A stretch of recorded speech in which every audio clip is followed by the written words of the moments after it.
बिस्मिल्लाहिर्रहमानिर्रहीम। कभी कभी ज़िंदगी में माँ बाप की कही हुई सख्त बातें हमें चुभ जाती हैं, दिल दुखा देती हैं, मगर वक्त गुजरने के बाद वही बातें हमारी पूरी ज़िंदगी का रुख बदल देती हैं।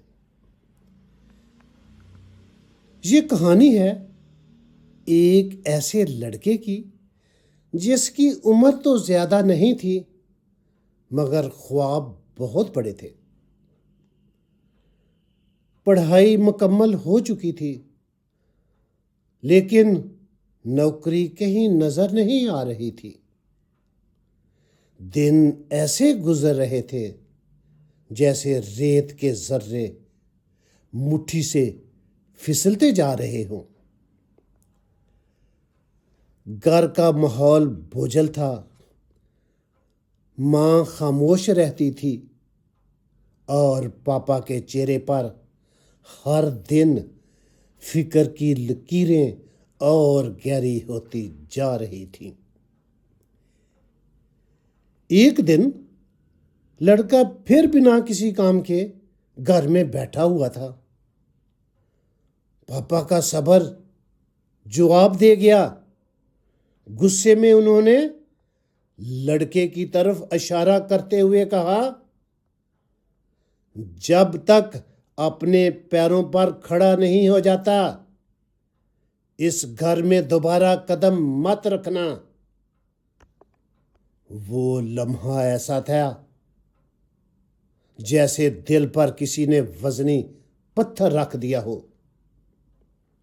आंखों में आंसू भर आए, मगर उसने कुछ नहीं कहा। खामोशी से बैग उठाया, माँ की तरफ देखा जो खामोशी से उसे जाता देख रही थी, और घर से निकल गया।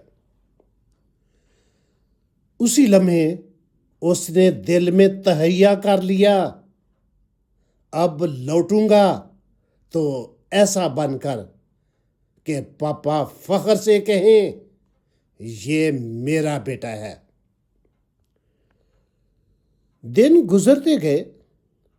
कभी होटल में बर्तन मांजे, कभी दुकान पर सामान बेचा, कभी सड़क किनारे चाय पिलाई।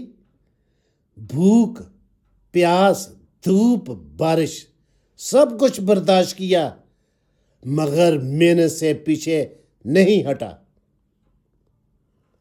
हर रात आसमान की तरफ देखकर बस यही कहता, पापा, एक दिन मैं आपको दिखा कर रहूंगा कि आपका बेटा किसी पर बोझ नहीं, बल्कि किसी का सहारा बनने के काबिल हो गया है।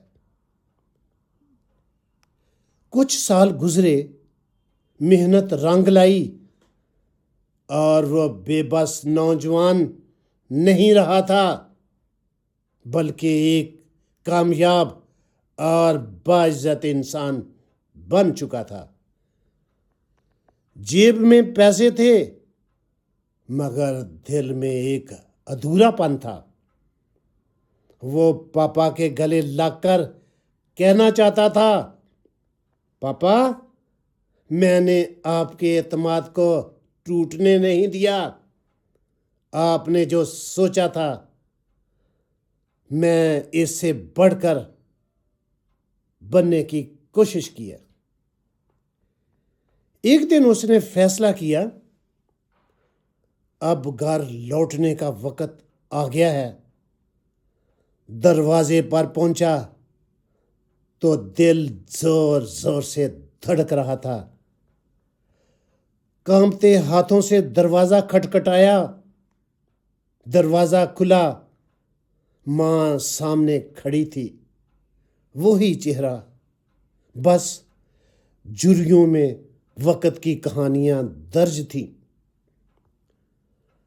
वो धीमी मुस्कुराहट के साथ बोला, माँ, पापा को बता दो कि मैं अब वो बेकार बेबस लड़का नहीं रहा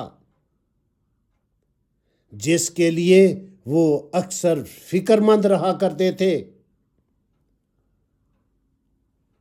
मां की आंखें भर आईं, लरजती आवाज में बोली, बेटा, तुम्हारे पापा को गुजरे 2 साल हो गए हैं। वो वहीं साकत रह गया। मां ने कहा, जब तुम यहां थे तभी उन्हें मालूम था कि उन्हें कैंसर है। उन्होंने तुम्हारे लिए एक चिट्ठी छोड़ी है। उसके हाथ कांपने लगे, चिट्ठी खोली और पढ़ना शुरू किया। शायद जब तक तुम वापस आओ मैं इस दुनिया में ना रहूं।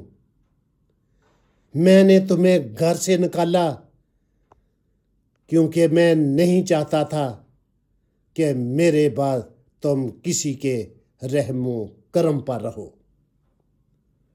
मुझे यकीन है मेरे बेटे में हिम्मत है, बस उसे एक धक्का चाहिए। अगर मेरे लफ्जों ने तुम्हें तकलीफ दी हो तो दिल से माफ कर देना। तुम्हारा पापा। चिट्ठी खत्म होते ही उसके आंसू जमीन पर गिरने लगे और आसमान की तरफ देखा और लरजती आवाज में कहा, शुक्रिया पापा। अगर आप उस दिन इतने सख्त ना होते तो शायद मैं आज भी खुद को पहचान ना पाता। आपकी सख्ती ने ही मुझे मजबूत बनाया। साथियों, अपने बाप को बादशाहों जैसी इज्जत दो, क्योंकि बाप सिर्फ एक रिश्ता नहीं, वो घर की शान, घर की पहचान और औलाद की ताकत होता है।